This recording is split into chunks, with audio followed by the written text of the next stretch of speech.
2005년에 제가 미국을 처음 갔을 때 몇 가지 문화 충격을 받은 게 있었습니다. 자, 그 중에 하나가 도로명 주소입니다.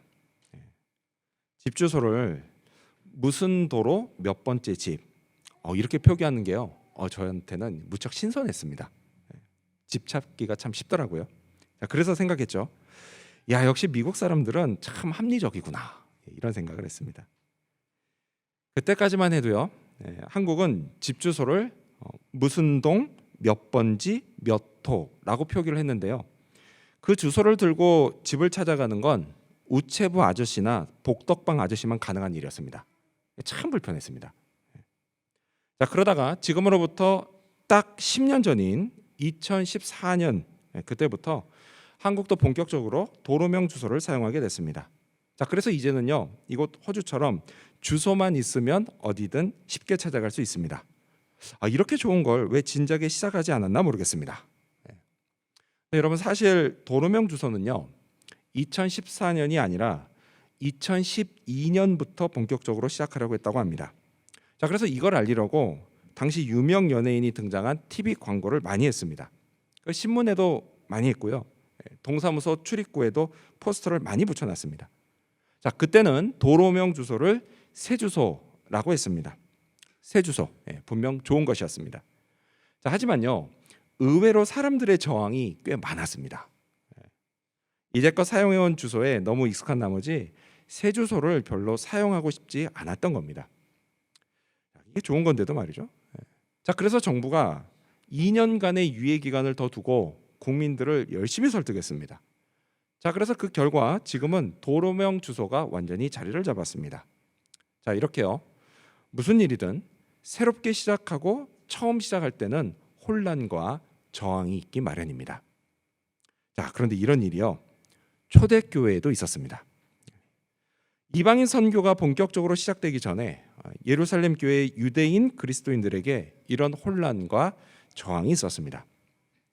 자, 사도행전 10장에는요, 로마 군대 백부장, 그러니까 즉 이방인인 고넬료의 가족이 베드로에게 복음을 듣고 예수님을 믿는 이야기가 나옵니다.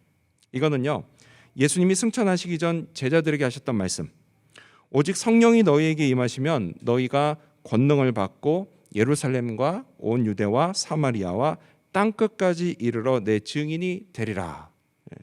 이 말씀이 본격적으로 시작되는 것을 보여주는 그런 사건이었습니다. 자, 이제 주님은 복음을 유대인의 경계를 넘어서 이방인에게까지 전파되게 하려고 하셨습니다.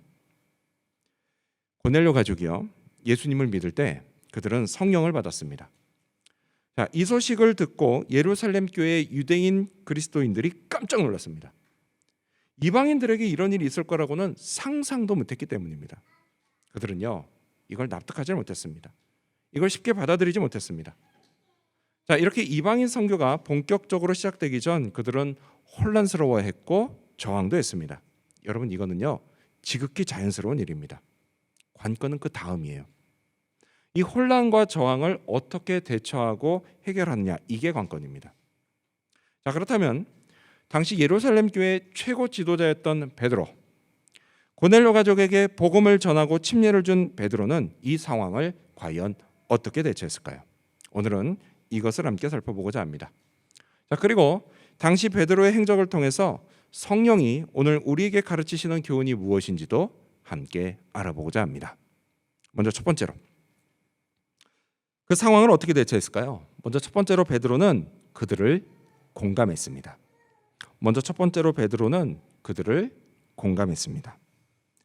자, 11장은 이렇게 시작됩니다. 여러분 가져오신 성경 다시 한번 읽어볼까요? 사도행전 11장 1절에서부터 3절까지를 읽겠습니다. 시작. 유대에 있는 사도들과 형제들이 이방인들도 하나님의 말씀을 받았다 함을 들었더니 베드로가 예루살렘에 올라갔을 때에 할례자들이 비난하여 이르되 내가 무할례자의 집에 들어가 함께 먹었다 하니. 자, 한번 성경을 계속 보세요. 자, 여기에서요, 성경이 베드로를 비난하는 사람들을 뭐라고 부른지를 잘 봐야 합니다.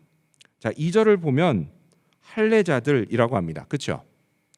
자, 그러면서 1절에서는 동시에 이들을 뭐라고 부르죠? 형제들이라고 합니다. 그렇습니다. 자, 이들이 베드로를 비난하긴 했지만 이들은 분명 예수님을 구주로 믿어 하나님의 자녀가 된 형제들, 즉 그리스도인들이었습니다.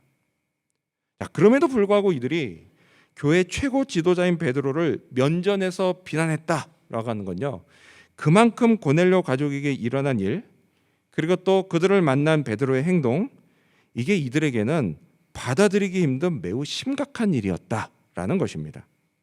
자, 그 이유가 뭔지 설명하겠습니다. 자, 성경이 이들을 할례자들이라고 부르는 건요, 이들이 할례를 받은 유대인이다라는 것을 의미합니다. 자, 이들은요, 이전에 유대교인이었다가 예수님을 믿고 그리스도인이 된 사람들입니다. 그래서 쉽게 말해서 유대인 그리스도인들입니다. 자, 그럼 이들은 이방인이 그리스도인이 될 수 없다고 생각했을까요? 그렇지는 않습니다.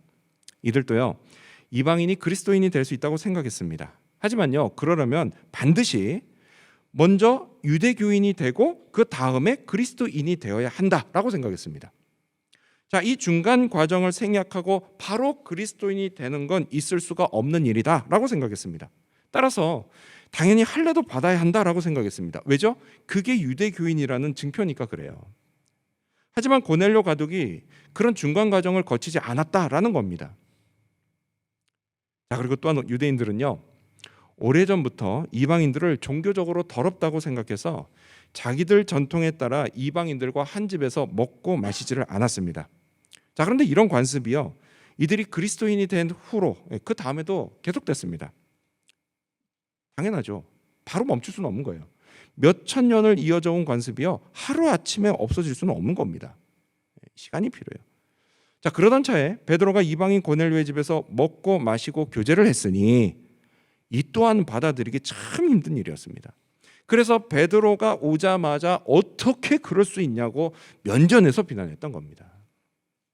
하지만 여러분, 앞서도 말씀드린 것처럼요, 고넬료 가족의 일은 주님이 뜻하신 하나님의 일이었습니다. 따라서 결과적으로 이 할례자들은 하나님이 하시는 일을 반대하고 또 그 일을 한 베드로를 비난하기 때문에 어찌 보면 나쁜 사람들인 겁니다. 그렇죠? 하지만 여러분 잊지 마십시오. 나쁜 사람처럼 보이지만 그럼에도 불구하고 성경은 이들을 형제들이라고 부른다는 사실을 말이죠. 여러분, 이런 시각이요, 우리에게 필요합니다. 교회 생활을 하다 보면요, 때로는 나와 생각이 다른 사람이 있을 수 있습니다. 때로는 그 사람한테 상처받는 말을 들을 수도 있어요. 물론 일부러 상처받으라고 그런 말 하는 경우는 거의 없습니다. 아니요, 아주 없습니다, 사실. 대부분은 어떻게 해요? 의도치 않게 그런 일이 벌어져요. 아무튼 나를 상처받게 했으니까 그 사람이 나쁜 사람이죠. 하지만 여러분, 설령 그렇다 하더라도 이걸 꼭 생각하시기 바랍니다. 어쨌든 그 사람도 한 분 아버지 하나님 아래 내 형제 자매라는 사실을 말이에요. 주님은 그 사람을 분명 그렇게 생각하십니다. 자, 그리고 그렇게 생각했던 건 지금 면전에서 비난을 당하고 있는 베드로도 마찬가지였습니다. 베드로는요, 그들을 무조건 나쁜 사람이라고 생각하지 않았습니다. 그래서 어떻게 했을까요? 4절을 이어서 읽겠습니다. 4절, 여러분 성경 보시면서 읽겠습니다. 시작. 베드로가 그들에게 이 일을 차례로 설명하여. 베드로는요, 그간 있었던 일을 차례대로 설명합니다. 그리고 그 설명이 17절까지 이어집니다. 그러면서 그러는 동안에 결코 화를 내지 않습니다. 차분하게 그간 있었던 일을 할례자들에게 잘 설명합니다. 그렇게 한 이유가 뭘까요? 그건 다른 게 아니에요. 여러분, 그거는요, 베드로가 그들의 심정을 이해했기 때문입니다. 왜 이렇게 화를 내는지 그들의 심정을 공감했기 때문이에요. 어떻게 해요? 불과 며칠 전까지요, 자기도 그들하고 똑같았기 때문입니다. 베드로 자신도요, 유대인인 자기가 이방인과 교제하는 건 상상도 못할 일이었습니다. 또 이방인들이 복음을 듣고 믿어서 곧바로 그리스도인이 되는 것 역시도 이건 상상도 못할 일이었습니다. 그랬던 베드로가 고넬료 가족의 일을 겪으면서 생각이 바뀝니다. 이렇게요. 우리 스크린 보시면서 같이 읽어볼까요? 사도행전 10장 34절과 35절입니다. 시작. 베드로가 입을 열어 말하되 내가 참으로 하나님은 사람의 외모를 보지 아니하시고 각 나라 중 하나님을 경외하며 의를 행하는 사람은 다 받으시는 줄 깨달았도다. 아멘. 베드로는 하나님이요, 이 사람이 뭐 유대인이네 또는 이방인이네, 그렇게 사람의 외모를 보지 않으신다, 이 진리를 깨달았습니다. 누구든지 하나님을 경외하고 의를 행하는 사람을 하나님이 다 받아주신다라는 진리를 깨달았습니다. 자, 이렇게 그의 생각이 바뀌었어요. 근데 여러분, 이런 생각의 변화는요, 전적인 성령의 역사로 된 것입니다. 그리고 베드로는 자기를 비난하는 할례자들도 성령의 역사로 변화되기를 기대했습니다. 성령의 역사로 이들이 주님의 뜻을 깨닫게 되기를 기대했습니다. 자기에게 일어난 변화가 이들에게도 일어나기를 기대했습니다. 이렇게 베드로는 그들의 심정을 공감하며 차분하게 설명했던 겁니다. 그렇습니다, 여러분. 오늘 저와 여러분에게요, 이런 베드로의 모습이 있기를 바랍니다. 이전에는 나도 그랬다는 거 기억하면서 남의 심정을 공감하고 이해할 수 있기를 바랍니다. 오늘 본문에 나온 것처럼요, 그 좋았다는 초대교회도요, 모든 교인들이 항상 같은 생각을 했던 건 아닙니다. 그래서 그 안에서도 갈등이 있었습니다. 하지만 성령의 역사로 먼저 변화된 베드로가 할례자들을 이해하고 공감했던 것처럼 우리도 서로 그렇게 할 수 있기를 바랍니다. 신앙이 성숙한 교인은요, 아직 성숙하지 않은 교인의 심정을 이해하고 공감해 주시기 바랍니다. 주님의 뜻을 함께 품을 수 있도록 베드로처럼 차분하게 설명해 주시기를 바랍니다. 그러면요, 성령이 역사하십니다. 여러분, 이걸 믿으시기 바랍니다. 그리고 이거는요, 모든 인간 관계에서 다 그렇습니다. 얼마 전에요, 이 그림을 봤습니다. 여러분 혹시 이 그림 보신 적 있으세요? 참 인사이트가 있어요. 남자의 머리와 여자의 심장, 하트가 연결되어 있습니다. 즉, 남자가요, 여자의 마음을 머리로 이해하고 공감하면 여자의 하트, 마음이 움직인다는 거예요. 남편이 아내의 마음을 이해하고 공감할 때 아내의 마음이 움직입니다. 막 명령하고 시킨다고 움직이는 거 아니에요. 부부가 서로 이해하고 공감하기 시작할 때요, 가정이 행복해지기 시작합니다. 그리고 그 가정 안에 성령이 역사하십니다. 여러분, 이것도 믿으시기 바랍니다. 우리 청소년들은요, 친구들 사이에서도 마찬가지예요. 친구의 심정을 이해하고 공감하려고 하기 바랍니다. 아멘. 또 선생님과 형, 동생, 그리고 오빠, 그들에게도 공감하려고 해보시기 바랍니다. 아멘. 아멘. 그러면 성령이 역사하세요. 그러면요, 여러분을 둘러싸고 있는 모든 관계가 다 좋아질 겁니다. 이 사실을 믿고 순종하시기 바랍니다. 자, 이렇게 우리 모두 이런 믿음으로 교회와 가정, 학교와 일터, 내 삶의 자리에서 남들을 이해하고 공감하며 사람을 변화시키는 그런 성령의 역사를 체험하기를 축원합니다. 두 번째로,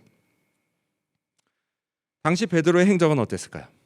두 번째로, 베드로는 기도했습니다. 자, 베드로의 설명은 이렇게 시작됩니다. 사도행전 11장 5절을 보면요, 이르되 내가 욥바시에서 기도할 때에, 이렇게 시작이 돼요.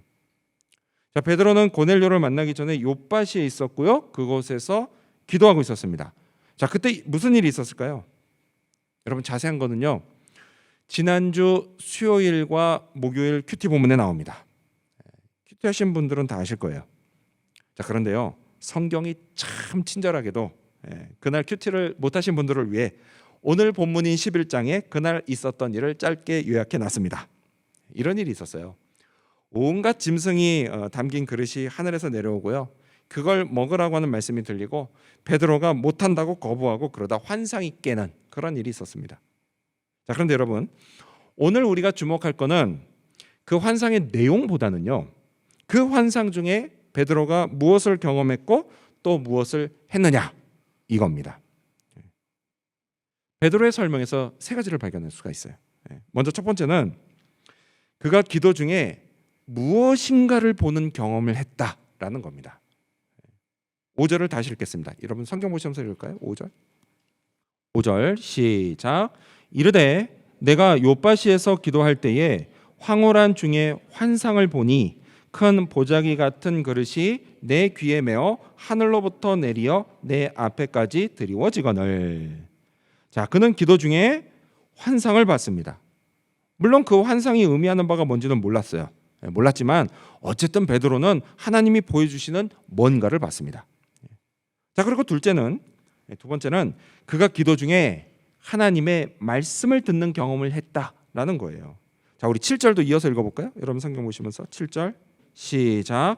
또 들으니 소리 있어 내게 이르되 베드로야 일어나 잡아먹으라 하거늘. 자, 이렇게 그는 하나님이 자기에게 하시는 말씀을 들었습니다. 근데 한 번만 들은 게 아니죠. 9절도 이어서 읽겠습니다. 9절 시작.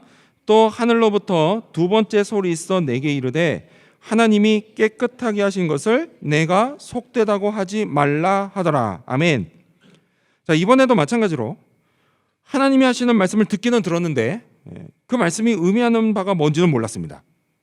자, 그래도 어쨌든 베드로는 하나님이 자기에게 하시는 말씀을 들었습니다.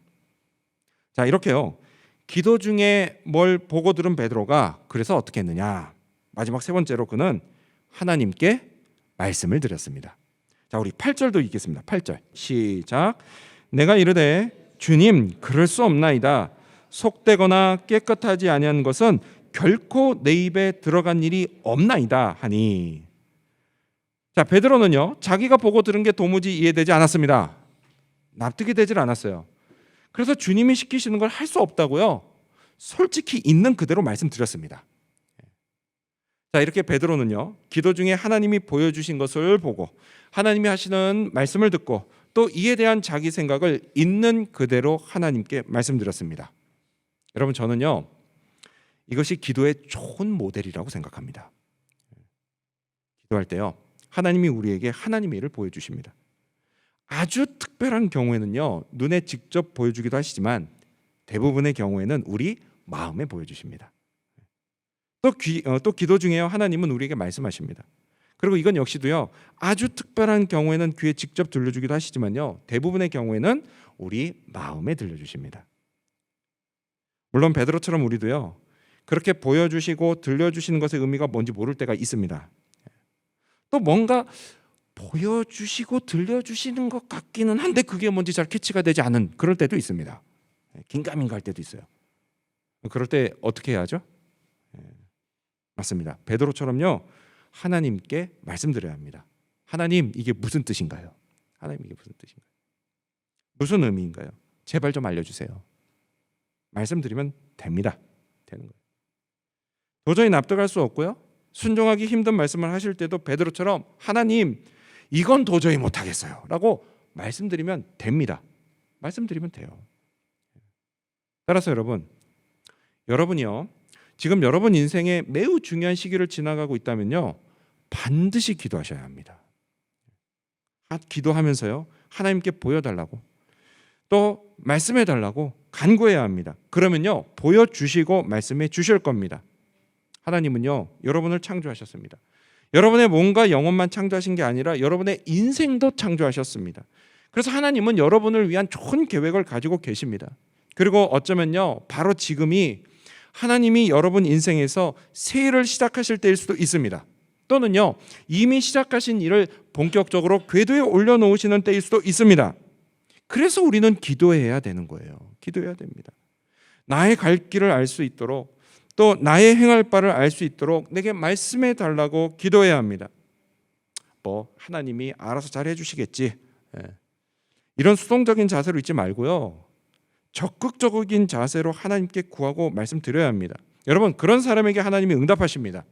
새 일을 행하시고 그의 길을 인도하십니다. 그의 길을 걸어갈 때 그때 비로소 그런 길 걸어갈 때 그때 비로소 우리가 안심할 수 있습니다. 우리가 형통한 인생을 살 수 있습니다. 축복된 인생이 바로 이런 인생입니다. 따라서 우리 학생들과 청년들은 미래가 염려됩니까? 그럼 기도하면 됩니다. 또 우리 장년들도 마찬가지입니다. 기도하면 됩니다. 그러면 하나님의 일을 보게 될 것입니다. 말씀을 듣게 될 것입니다. 그 말씀을 따라 이끄시는 대로 하나님의 일을 하면 됩니다. 그 사람의 인생을 하나님이 책임지십니다. 여러분의 삶을 돌보시고 맡아주십니다. 이 사실을 믿으시기 바랍니다. 믿으시는 분만 옆사람 보면서 인사하겠습니다. 이렇게 인사할까요? 그러니까 우리 기도합시다. 그러니까 우리 기도합시다. 우리 기도해요. 우리 기도하자고요. 자, 이렇게 베드로는요 기도 중에 이방인 선교를 위한 하나님의 일을 보게 됩니다. 여기에 흥미로운 게 있습니다. 그게 뭐냐? 그거는요 베드로는 원래 그것 때문에 기도하려고 했던 게 아니다라는 사실이에요. 이게 흥미로운 거예요. 여러분 베드로는요 그저 습관을 따라서 기도했을 뿐입니다. 10장을 보면요 이날의 기도가 어떻게 시작되는지를 알 수 있습니다. 자 9절 스크린 보시면서 같이 읽어볼까요? 네, 사도행전 10장 9절과 10절입니다. 시작. 베드로가 기도하려고 지붕에 올라가니 그 시각은 제6시더라. 그가 시장하여 먹고자 하매 사람들이 준비할 때에 황홀한 중에. 자 제6시 이건 이스라엘 시간으로 제6시입니다. 이걸 오늘날 시간으로 환산하려면 여러분 성경에 나온 시간에 플러스 6을 하시면 됩니다. 그러면 이게 오늘날의 시간입니다. 그래서 제6시니까 오늘날 낮 12시가 되는 거예요. 낮 12시. 여러분 이 시간은요 베드로의 기도 시간이었습니다. 기도 시간이었어요. 그래서 시장함에도 배가 고픔에도 불구하고 기도했습니다. 자 이처럼 기도는요 베드로의 거룩한 습관이었습니다. 여러분 이게요 베드로가 누구를 보고 배운 걸까요? 자기 스승인 예수님을 보고 배운 겁니다. 예수님도요 습관을 따라 기도하셨던 분이에요. 누가복음 22장 39절에 보면 예수께서 나가사 습관을 따라 감난산에 가심에 제자들도 따라가더니 라고 말씀합니다. 여러분 예수님은요 붙잡히시기 직전까지도 기도하셨습니다. 그때 기도하셨어요. 여러분 성경은 이 겟세마네 기도가 주님이 습관을 따라 하신 기도였다라고 증언합니다. 그렇습니다, 여러분. 우리의 주인이신 예수님이 이렇게 습관을 따라 기도하셨다면 우리도 그래야 합니다. 저와 여러분에게요 기도가 거룩한 습관이 되기를 바랍니다. 그래서 우리도 베드로처럼 기도 중에 우리 인생을 향한 위한 것뿐만이 아니라 우리 가정과 교회 그리고 이 나라와 전 세계를 위한 하나님의 일을 보게 되기를 바랍니다. 또 하나님의 말씀도 듣게 되기를 바랍니다. 또 내 마음과 생각을 있는 그대로 하나님께 말씀드릴 수 있기를 바랍니다. 이렇게 기도하는 우리를 주님이 사용하십니다. 주님의 일에 동참하게 하시고 하나님의 영광을 보게 하십니다. 이 사실도 믿으시기 바랍니다. 이러한 믿음으로 열심히 기도하며 사는 저와 여러분이 되시기를 축원합니다. 마지막 세 번째로 베드로의 행적. 그는 이해되지 않아도 일단 순종했습니다. 마지막 세 번째로 베드로는 이해되지 않아도 일단 순종했습니다. 자, 베드로는요 기도 중에 보고 들은 걸 이해하지 못했습니다. 납득하기 참 힘들었습니다. 하늘에서 내려온 그릇, 그 그릇에 들어있는 짐승들은요 율법에 먹는 게 금지되어 있는 더러운 것들이었습니다. 베드로는요 지금까지 단 한 번도 그런 짐승을 먹은 적이 없었습니다. 근데 그걸 잡아 먹으라고요? 그는 못한다고 했습니다. 그러자 하나님이요 하나님이 깨끗하게 한 걸 네가 더럽다고 하지 말아라 라는 말씀을 하십니다. 자, 이런 일이 세 번 있은 후에 꿈에서 깹니다. 그때 베드로의 반응을 성경은 이렇게 말씀합니다. 사도행전 10장 17절을 보면 베드로가 본 바 환상이 무슨 뜻인지 속으로 의아해하더니. 베드로가요 참 의아해했습니다. 이게 뭘까? 네, 고넬료가 보낸 사람들이 도착합니다. 그리고 성령이 베드로에게 말씀하십니다. 사도행전 11장 12절을 보면요 성령이 내게 명하사 아무 의심 말고 함께 가라 하시매. 그래서 베드로가 어떻게 했죠? 일단 순종했습니다. 이게 무슨 시츄에이션인지 이게 다 이해되지 않았는데요 그래도 일단 순종했습니다. 그렇습니다, 여러분. 여러분 우리도요 다 이해되지 않아도 하나님이 말씀하시면 일단 순종해야 합니다. 오늘 본문에서 하나님은요 베드로의 기도 중에 환상을 통해서 말씀하십니다. 여러분 이거는요 성경에 기록될 만큼 매우 특별한 일이었습니다. 이런 일이요 항상 있는 거 아니에요. 근데 그래도 어쨌든 이렇게까지 특별하지는 않아도 우리가 기도할 때 하나님이 우리에게 말씀하십니다. 말씀하세요. 자, 그리고 하나님이 또 언제 말씀하실까요? 예배 설교를 통해서도 말씀하십니다. 따라서 여러분 설교를 잘 들으십시오. 사실 이게 쉬운 건 아니죠. 왜요? 우리가 학교 다닐 때나 그렇게 해봤지 나중에 학교 다 졸업하고 나서는요 한 30분 정도나 되는 시간을 집중해서 남의 말을 처음부터 끝까지 이렇게 들어본 적이 사실 거의 없습니다. 그래서 사실 좀 이게 힘든 일이에요. 압니다. 조금 어려운 일이에요. 그래도 여러분 제가 보기에 여러분은요 대부분 다 참 잘하고 계십니다. 자, 이렇게 예배를 잘 드리면서 말씀을 잘 듣는 거요 분명 주님이 기뻐하시는 거룩한 습관입니다.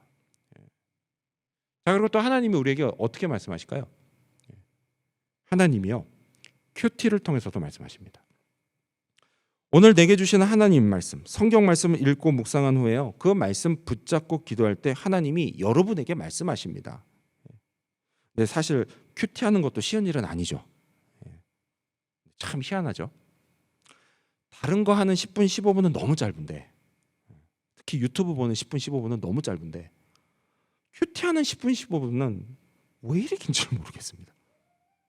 그래서 하기 전에 이걸 할까 말까 망설이다가 결국 어떻게 해요? 망설인다 자체가 이미 안 하기로 마음 먹은 겁니다. 그래서 안 하게 돼요. 그래도 여러분, 제가 이렇게 보니까 여러분은 그래도 참 잘하고 계십니다. 큐티를 잘 챙겨서 하는 것도요, 분명 하나님이 기뻐하시는 거룩한 습관입니다. 자, 이렇게 기도하고 설교를 듣고 큐티를 하면 하나님이요, 내 마음에 보여주시는 것이 있고요, 또 말씀하시는 것도 있는데 그 뜻이 뭔지 잘 모를 때가 있습니다. 또 베드로처럼요, 지금까지 내가 생각했던 것과는 정반대되는 말씀을 하실 때도 있어요. 그래서 순종하기가 참 꺼려지는 그런 일이 있습니다. 근데 여러분, 이거 아십니까? 잘 들으세요. 바로 그때가 하나님이 여러분에게 새 일을 행하시는 때다 라는 사실 말이죠. 바로 그때가 여러분의 신앙을 한 단계 더 성장시키시는 때입니다. 여러분의 생각의 지경을 넓히시는 때예요. 따라서 여러분, 망설여지고 힘들어도요, 일단 순종하셔야 합니다. 그러면 그때부터요, 하나님의 뜻이 이해되기 시작합니다. 이 사실을 믿으시기 바랍니다. 베드로도 일단 순종했습니다. 사람들을 따라갔고 그곳에서 고넬료의 간증을 듣습니다. 너희에게 구원받을 말씀을 전해줄 베드로를 욥바에서 모셔와라 라고 한 천사의 말을 전해 듣습니다. 이를 통해 베드로는 하나님의 뜻이 뭔지 점점 더 분명히 알게 됐습니다. 그래서 더 순종해서 유대인의 고정관념을 깨고 이방인인 고넬료의 가족에게 예수 그리스도의 십자가의 복음을 전했습니다. 베드로는 그때 일어난 일을 할례자들에게 이렇게 설명합니다. 자, 다시 본문으로 돌아와서요. 자, 우리 성경을 읽을 텐데요, 여러분이 먼저 11장 15절을 읽고요, 제가 16절을 읽고 17절은 함께 읽겠습니다. 자, 사도행전 11장 15절부터 17절, 먼저 15절 시작.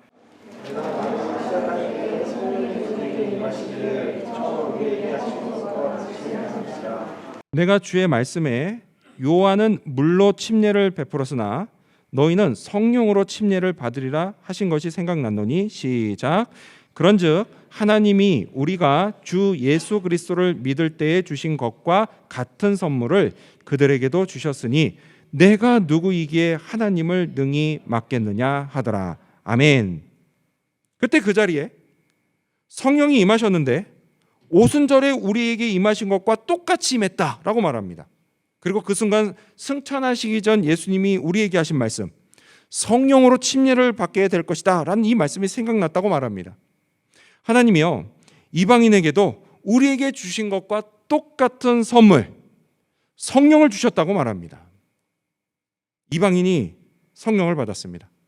그걸 보면서 이방인도 직접 복음을 듣고 구원을 받는 것이 하나님의 뜻이라는 걸 분명히 알았습니다. 그러니 어찌 내가 하나님을 막을 수 있겠느냐라고 말합니다. 베드로의 설명이 이렇게 끝나요. 자, 그래서 할례자들이 어떻게 했을까요? 18절 말씀을 보면 그들이 이 말을 듣고 잠잠하여 하나님께 영광을 돌려 이르되 그러면 하나님께서 이방인에게도 생명 얻는 회개를 주셨도다 하니라. 아멘. 할례자들이 비난을 어떻게 했죠? 멈췄습니다. 비난을 멈췄어요. 그리고 거기서 한 걸음 더 나아가서 이방인도 구원받게 하시는 하나님께 영광을 돌리며 찬양합니다. 이렇게 상황이요, 극적으로 바뀝니다. 이를 통해서요, 잠시 혼란스러웠던 예루살렘 교회가 평안을 되찾습니다. 지도자인 베드로와 사도들을 비롯해서 모든 형제 자매들이 이방인 선교를 시작합니다. 이제 복음은요, 예루살렘과 유대와 사마리아의 경계를 넘어서 땅끝까지 이르게 될 것입니다. 이방인 선교를 위한 주님의 뜻이 본격적으로 펼쳐질 것입니다. 이 모든 일의 시작에 베드로의 순종이 있었습니다. 그렇습니다, 여러분. 우리도요, 하나님 말씀에 순종합시다. 아멘. 그 뜻을 다 알지 못해도 일단 순종합시다. 그러면 하나님이 알려주십니다. 그 뜻이 점점 더 분명해집니다. 성령도 체험하게 됩니다. 고정관념을 뛰어넘어 일하시는 주님의 권능을 보게 됩니다. 하나님의 일이 시작됩니다. 하나님이요 미래의 문을 여시고 새 일을 행하십니다. 이를 통해 우리는 하나님을 더욱 확신할 수 있습니다. 이런 경험과 확신이 우리에게 힘이 됩니다. 내일을 향해 멈추지 않는 걸음을 내딛게 합니다. 모든 두려움을 이기고 승리하는 삶을 살게 합니다. 그러니 여러분 순종하시기 바랍니다. 잊지 마십시오. 여러분, 하나님이요 우리의 순종을 다 아십니다. 다 아시고 은혜를 베푸십니다. 이 사실도 믿으시기 바랍니다. 이러한 믿음으로 순종하고 축복된 인생을 살아가는 저와 여러분, 그리고 우리 지구촌 교회 모든 성도님들이 되시기를 주님의 이름으로 축원합니다. 기도하겠습니다.